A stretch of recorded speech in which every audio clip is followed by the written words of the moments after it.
Posey is recognized. Thank you, Mr. Chairman. Dr. Holdren, always a pleasure to have you here. I wonder if you could give us a status on the supply, availability, inventory of Ru-238 and any other nuclear fuel we may need to travel in space. My understanding is that there is a new agreement between NASA and the Department of Energy on producing plutonium-238 for our space missions, and I believe that agreement will lead to meeting the needs that we foresee. How much do we have in stock now? I would have to get back to you on what's actually in the stockpile at this moment. Are you aware that they're getting rid of anything that we have in inventory now?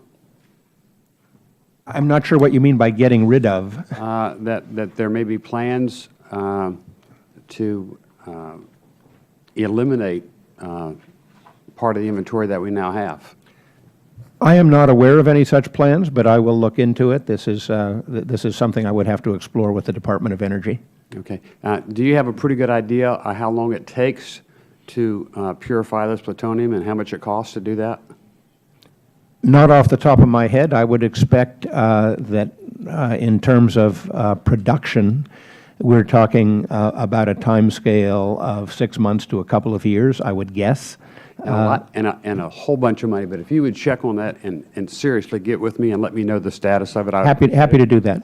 We had somebody here from the National Science Foundation, the head actually, who said she wasn't a scientist and so couldn't answer any questions. And I was just curious. I asked her how many ice ages she thought that this Earth had been through. I mean, everything I can gather, minimum of 3, maximum some say from 5 to 7. But I just wonder how many ice ages you think we've gone through. Well, again, I don't remember off the top of my head. I think the numbers you mentioned are in the ballpark, but I would have to look at the record. The Earth has undergone climate changes throughout its entire history. The difference is that for most of that history, there weren't 7 billion people on the planet who needed to be fed, clothed, and kept prosperous. And the other difference is that the pace of change was generally much slower. I'm running out of time. I'm aware of that. You know, obviously, we've had global warming for a long time.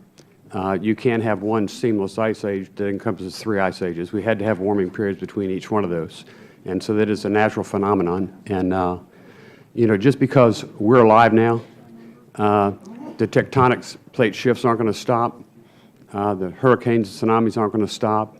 The asteroid strikes aren't going to stop. These things have gone on for eons, and they're going to continue to go on for eons.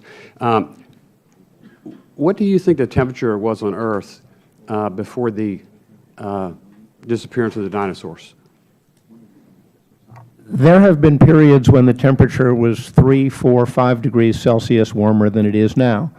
The difference between the circumstances you're describing and the circumstance we're in now is the changes that are being imposed on the climate in substantial part as a result of human activity are faster than the ability of ecosystems to adapt, and maybe even more importantly, faster than the ability of human society to adapt. There are a lot of stresses, as you point out, that we can't control. But the stresses we can control that are imposing burdens on our society, we ought to think about controlling. No doubt about that. And I don't think there's anyone, I haven't heard anyone say ever from either side of the spectrum that there's no such thing as climate change. I mean, we've had climate change since the day the Earth was formed, whenever that was, depending upon whatever you believe. And we'll have climate change to the day the Earth implodes, whenever that is. The question is, how much of the climate change do you think is influenced by human behavior?